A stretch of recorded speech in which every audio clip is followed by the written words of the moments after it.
ये वीडियोस देखिए। महाराष्ट्र में तो मराठी झालं पाहिजे.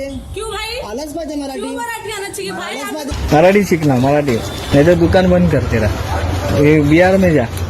ये वीडियोस मुंबई से हैं, जहां महाराष्ट्रियंस नॉन महाराष्ट्रियंस को मराठी में बात करने के लिए कह रहे हैं. In case you don't know, Marathi is Maharashtra's official language. In fact 1 मई 1960 को भाषा के आधार पर ही महाराष्ट्र गुजरात से अलग होकर एक मराठी मेजॉरिटी स्टेट बना. आज मुंबई देश की फाइनेंशियल कैपिटल है, जहां देश के कोने कोने से लोग आते हैं अपॉर्चुनिटीज की तलाश में. 2011 में मुंबई की 1.5 करोड़ की पॉपुलेशन में से सिर्फ 43 लाख लोग मराठी में बात करते थे, which is 36% of the population, जो कि बहुत ही कम है as compare to other cities of Maharashtra like Pune, Thane and Nagpur. और क्योंकि 2011 से सेंसस ही नहीं हुआ है, वरना आई एम श्योर कि 2025 में ये फिगर और भी कम हो गया होगा.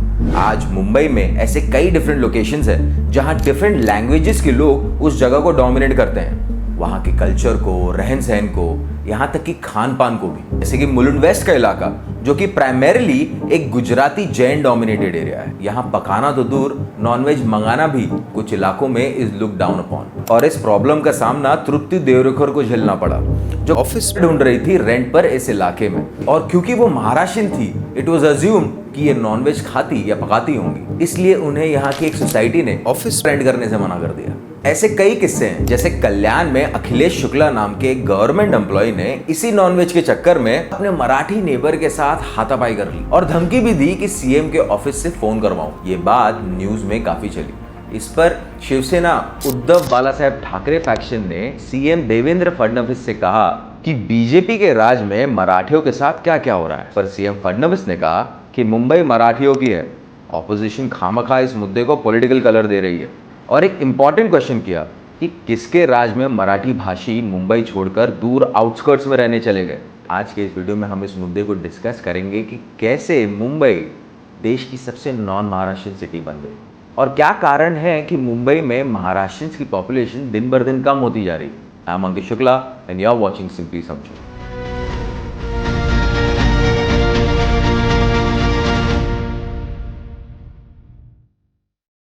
तो भाषा के आधार पर ही भारत में स्टेट्स बने हैं, क्योंकि मेजॉरिटी पॉपुलेशन उस स्टेट की वो लैंग्वेज बोलती है. जैसे Kannada in Karnataka, Tamil in Tamil Nadu, Gujarati in Gujarat and Marathi in Maharashtra. Problem तब होती है जब इंटरस्टेट माइग्रेशन होती है अपॉर्चुनिटीज की तलाश में. तो जगह जगह से लोग आते हैं और अपनी लैंग्वेज और कल्चर लेकर आते हैं.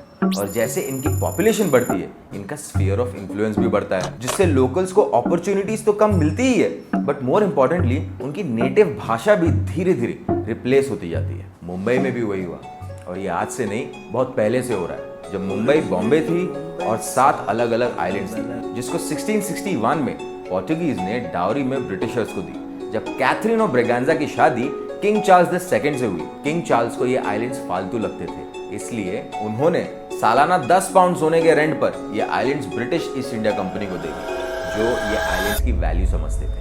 उस वक्त ब्रिटिश ईस्ट इंडिया कंपनी का वेस्टर्न हेडक्वार्टर सूरत था, जो मुगलों के अंडर था और फ्रीक्वेंटली मराठाओं द्वारा रेड किया जाता था. सूरत की मर्चेंट कम्युनिटी बेहाल थी, क्योंकि मुगलों की प्रोटेक्शन अब काम नहीं आ रही थी. ब्रिटिशर्स के लिए ट्रेड में मुगलों का इंटरफेरेंस था और कंसिस्टेंट मराठाओं का रेड. इसके चलते बॉम्बे ईस्ट इंडिया कंपनी के लिए एक अच्छा ऑप्शन था, जहां नेचुरल हार्बर्स थे जो सेफ थे और डीप भी, जिससे बड़े बड़े शिप्स भी यहां पर डॉक किए जा सकते थे, वो भी साल भर, जो कि सूरत में पॉसिबल नहीं था, स्पेशली मॉनसून्स में. और क्योंकि ये मल्टीपल आइलैंड्स थे, तो यहां फोर्ट्स बनाए जा सकते थे. 1700s तक बॉम्बे एक स्ट्रेटेजिक पोर्ट और हार्बर बन चुका था, जहां कॉटन, अफीम और स्पाइस की ट्रेड बूम हो रही थी, जिसकी वजह से ईस्ट इंडिया कंपनी चाहती थी यहाँ पर मर्चेंट्स, वर्कर्स और सोल्जर्स आए, जिसे कहा जा सकता है कि ये इस आइलैंड पर पहली वेव ऑफ माइग्रेशन थी. पर कंपनी को भी ना सिर्फ बढ़ती पॉपुलेशन के लिए जमीन चाहिए, पर एडमिनिस्ट्रेटिव पर्पसेस के लिए भी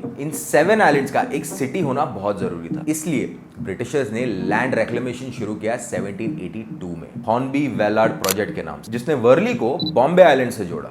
ये प्रोजेक्ट 1838 में पूरा हुआ, तब जाकर ये 7 आइलैंड्स बॉम्बे सिटी बनी. अब यहाँ इंफ्रास्ट्रक्चर डेवलप हुआ, रोड्स बने, रेलवे ट्रैक्स बने, पोर्ट स्ट्रांग हुए, मिलिट्री मूवमेंट स्मूथ हुई और अपॉर्चुनिटीज बढ़ने लगी. अब कलकत्ता के बाद Bombay was the next big thing, जिसे सॉलिडिफाई किया 1860 के अमेरिकन सिविल वॉर ने, जिसने बॉम्बे में मास स्केल पर रूरल टू अर्बन माइग्रेशन शुरू कर दी। अमेरिकन सिविल वॉर के चलते अब कॉटन ब्रिटेन तक नहीं पहुंच पा रहा था, और क्योंकि डेक्कन में कॉटन उगते थे और बॉम्बे एक स्ट्रॉन्ग पोर्ट था, इसलिए बॉम्बे में कॉटन बूम होने लगा और Gujarati traders, Marwari financiers, labourers, clerks और कॉन्ट्रैक्टर्स की डिमांड स्काई रॉकेट होने लगी। और क्योंकि बॉम्बे अब रेलवे से कनेक्टेड हो चुका था गुजरात, महाराष्ट्र और यूपी बिहार से, तो अब किसान, लेबरर्स और कारीगर भी बॉम्बे आ रहे थे काम की तलाश में। रेलवेज ने बॉम्बे को एक इंडस्ट्रियल मैग्नेट बना दिया था और गिरगांव को टेक्सटाइल मैन्युफैक्चरिंग हब, जहां स्किल्ड और सेमी स्किल्ड वर्कर्स कोंकण और वेस्टर्न महाराष्ट्र से आने लगे, जो यहां घर अफोर्ड नहीं कर सकते थे,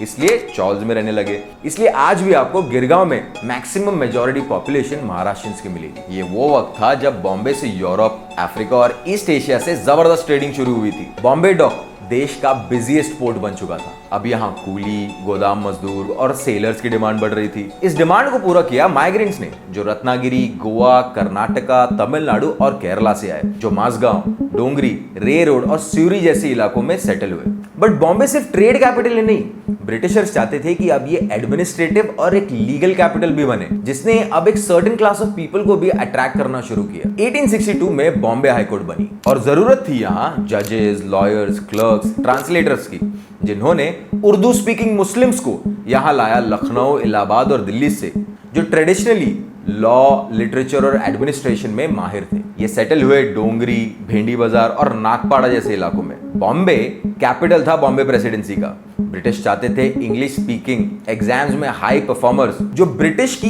एडमिनिस्ट्रेटिव एफिशिएंसी समझ सके। तो civil servants, engineers, accountants, mainly Tamil Brahmins, Malayalis and Telugu speaking Kayastha Bombay आने लगे, जो सेटल हुए सायन, माटुंगा और वड़ाला जैसी जगहों पर। And how can we forget the Parsis, जो ऑलरेडी मर्चेंट्स थे और फर्स्ट मूवर्स थे बॉम्बे में फ्रॉम गुजरात। और ब्रिटिशर्स के साथ पारसीज के रिलेशंस भी बहुत अच्छे थे। पारसीज को फर्स्ट इंडियन एलिट भी कहा जा सकता है। ये इंग्लिश स्पीकिंग थे और law, banking, journalism, ship building सब में आगे थे। ये सेटल हुए rich neighbourhoods like marine line, Malabar hills जैसी जगहों पर। तो बॉम्बे में माइग्रेशन शुरू हुई बॉम्बे की नीड की वजह से, क्योंकि यहाँ एक सर्टेन टाइप के लोग की जरूरत थी सर्टेन टाइप के काम के लिए। और फिर वो स्टीरियोटाइप भी हो गया जो आज तक है। जैसे Gujaratis and Jains dominated the diamond trade, real estate market, stock trading, और वो सेटल हुए कालबा देवी, भुलेश्वर, चरनी रोड, ओपेरा हाउस, वाल्केश्वर जैसे इलाकों में। वहीं साउथ इंडियंस ने डोमिनेट किया एजुकेशन सेक्टर को। दे वर सिविल सर्वेंट्स, वो रेलवेज में, आरबीआई में जॉब करते थे और वो सेटल हुए सायन, माटुंगा, चेंबूर जैसी जगहों पर। उर्दू हिंदी स्पीकिंग माइग्रेंट्स फिर सबर्ब्स में आए, कुछ फिल्म इंडस्ट्री रिलेटेड काम के लिए, कुछ ब्लू कॉलर जॉब्स के लिए। वहीं महाराष्ट्रियंस दादर, लालबाग और परेल जैसी एरियाज में आपको मेजॉरिटी मिलेंगे। इनका कल्चरल और एडमिनिस्ट्रेटिव इन्फ्लुएंस था जो आपको लिटरेचर, थिएटर और ब्यूरोक्रेटिक जॉब्स में देखने को मिलता है। Marathi speakers historically civic administration, police और लोकल गवर्नेंस में आगे थे, पर क्योंकि उनकी पकड़ high capital industries like real estate, finance और हिंदी सिनेमा में इतनी नहीं थी, इसलिए उनका कल्चरल डोमिनेंस तो था, लेकिन मुंबई के इकोनॉमिक एलिट में वो कम विजिबल थे, जिसके चलते अब मुंबई में एक नॉर्मल महाराष्ट्रियन के लिए घर अफोर्ड करना बहुत डिफिकल्ट हो गया। इसलिए महाराष्ट्रियंस जो अफोर्ड कर पाते थे वो तो रह गए दादर, परेल जैसी जगहों पर जो अफोर्ड नहीं कर पाते थे वो सबर्ब्स में शिफ्ट हुए और फिर आउटस्कर्ट्स में जैसे डोंबिवली, कल्याण। तो महाराष्ट्रियन एक्सोडस फ्रॉम मुंबई ये ओवर टाइम हुआ है और इसका मेजर रीजन है मराठी मानुस के लिए लैक ऑफ अपॉर्चुनिटीज, जिसे डिफेंड करने के लिए शिवसेना बनी, जिन्होंने भूमिपुत्र यानी सन्स ऑफ सॉइल मूवमेंट शुरू किया, जिससे मराठी आदमी या मुंबई के लोकल को फर्स्ट प्रेफरेंस मिले।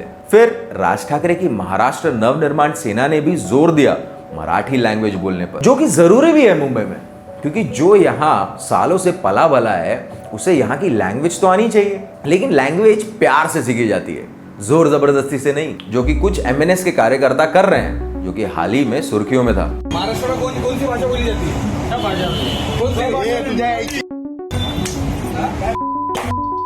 आज एमएनएस हिंदी इंपोजिशन के खिलाफ है, but what about Marathi imposition on people by force? ये तो सही नहीं है।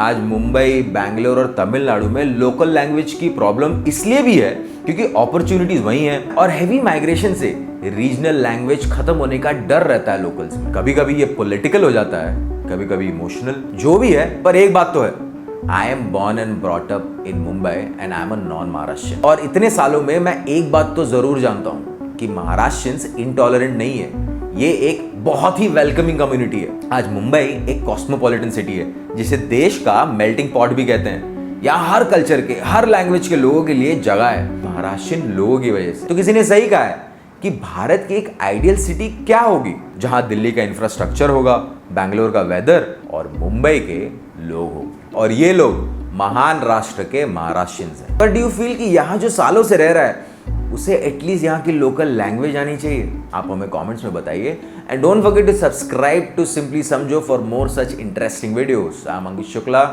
Signing off. जय हिंद, जय महाराष्ट्र।